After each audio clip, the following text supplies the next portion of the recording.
الفيديو اليوم حشوفكم بعض الديكورات جدا بسيطة وغير مكلفة اللي حسويها لغرفتي الفصل الربيع.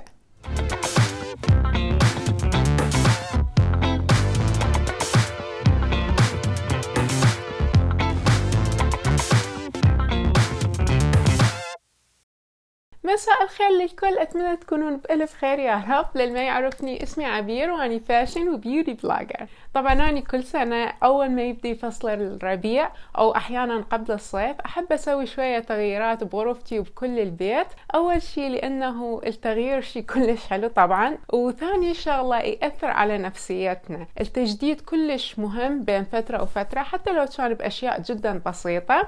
وبما انه اني هذه السنة على اليوتيوب فكرت انه اسوي لكم فيديو عن هذا الموضوع، يمكن يعطيكم فكرة معينة او حتى يسوي لكم واهس انه ترتبون غرفتكم بشكل مختلف عن العادة. وهسه خلينا نبدأ يا فيديو اليوم. حنحتاج قطعة فلين ومرآة بنفس الحجم، فازة أو مزهرية، قطع فلين بشكل دائري، ورود اصطناعية، صمغ، ضوء LED إذا متوفر، وشرائط للزينة. طبعا هذه المواد كلها أنا اشتريتها من محل الدولار، يعني الحاجة بدولار اللي متوفر بأمريكا. أكيد أكو نفس الفكرة بالبلدان البقية. قطعة الفلينة هاي أنا أخذتها من كرتونة قديمة عندنا وقصيتها بحجم المراية بالضبط. وهسه حاخذ شريط الزينة وأقيسه على حجم الفلينة بالضبط حتى أعرف إيش قد أحتاج. وطلع اللي عندي بالبكرة هو بحجم الفلينة بالضبط، غير صدفة حلوة. المهم هسه حاخذ مسدس الحرارة او الصمغ وحخليه على حافات قطعة الفلينة. طبعا هذا اذا ما عندكم تقدرون تستخدمون الصمغ العادي، بس تأكدوا انه يكون صمغ قوي. وهسه حاخذ الشريط والصقه على قطعة الفلين. بعدها حلصق المراية على سطح قطعة الفلين.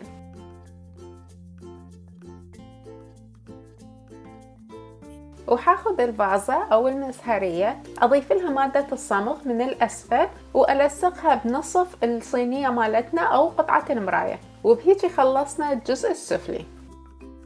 هسه حاخذ قطعتين من الفلين الدائري وحجيب راس الأضوية اللي يحتوي على الباتريات واقعده على قطع الفلين، وحقص قطع الفلين على هذا الشكل. بعد ما قصيتها بس حتأكد انه الراس يكفي بهذه الفتحة. وبما انه الشكل صار عندي بالقطعة الثانية حمشي عليه واقصه. وحاخذ قطعة ثالثة اللي هي بنفس الحجم وحقص شكل مربع صغير بالوسط. سويت هذه الفتحة حتى ادخل واير الأضوية من خلاله. بعد ما دخلت الواير حجيب قطعة الفلين اللي قصيناها بشكل راس الأضوية واقعدها فوقها. بعد ما تأكدت من الشكل حاخذ الصمغ واخليه على الحافات واصمغ القطعتين، وبعدها حصمغ القطعة الثالثة على الوسطية. بنات اني سويت هذا الشيء حتى احاول اخفي الباتريات، وهسه بالنهاية حتشوفون شلون. اذا ما حتستخدمون الأضوية نهائيا ما تحتاجون تسوون كل هذا الشيء، مجرد تاخذون قطعة الفلين مثل ما هي وتبدون ويا خطوتنا الجاية. هسه حاخذ ورودنا الاصطناعية وافصلها من الاغصان.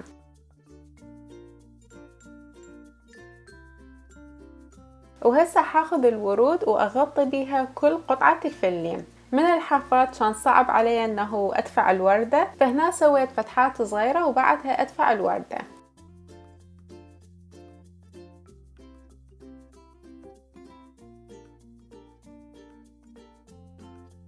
إذا وردة وقعت منكم أو ما تشلبت زين تقدرون تخلون صمغ براس الغصن وتدفعوها بالفلين، بهالحالة هاي حتكون جدا ثابتة.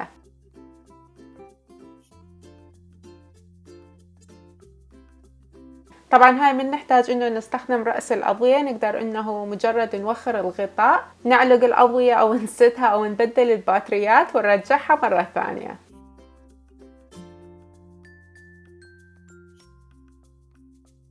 حاخذ نهاية شريط الأضوية وألفه على بدايته بالضبط حتى أقصر من طوله. طبعا هو مصنوع من النحاس فكلش سهل إنه ألفه. وحاخذ هذا شريط الزينة وحلفه على الأضوية. طبعا مثل ما قلت لكم هذا الشيء مو ضروري، بس إذا حبيتوا تسووه حتقدرون تستخدمون هذه القطعة كتيبل لامب. هسه حدخل الأضوية بداخل مسهريتنا وبعدها اخذ باقة الورد اللي سويناها واقعدها على المسهرية. من اتأكد انه هي بالمكان الصحيح هاخذ الصمغ مالتنا اخليه على حافات المسهرية او الفازة واثبت الجزء العلوي عليها. وبهيجي خلصت قطعتنا. طبعا بنات كلش حلوة طلعت من خليتها على الميز. علي زوجي كلش حبها وفعلا ضافت نكهة حلوة للغرفة. طبعا هذه تقدرون تخلوها كزينة لوحدها او تستخدموها كصينية لعطوركم واكسسواراتكم مثل ما اني سويت هنا.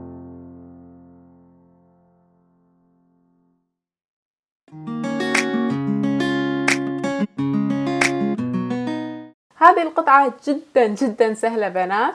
أنا أخذت مجموعة من الورود اللي هي جدا رخيصة وقطعة من الفوم أو الفلين. كل اللي حسويه هو أنه أخذ الورود وأثبتها على قطعة الفلين بشكل عشوائي. إذا وردة وقعت عندكم أو ما ثبتت مثل ما قلت لكم تقدرون تخلون صمغ براسها شوية وتدفعوها بداخل قطعة الفوم وبهالشكل هذا حتكون جدا ثابتة. هذه اللوحة أو الإطار صار قطعة تزيين جدا حلوة بالغرفة. طبعا أنا بنات أموت على الورود ومن أشوفها هيك تحسسني بالفرحة. فشي حلو إنه نضيف ديكور جديد أو تغيير بسيط بغرفتنا بين فترة وفترة.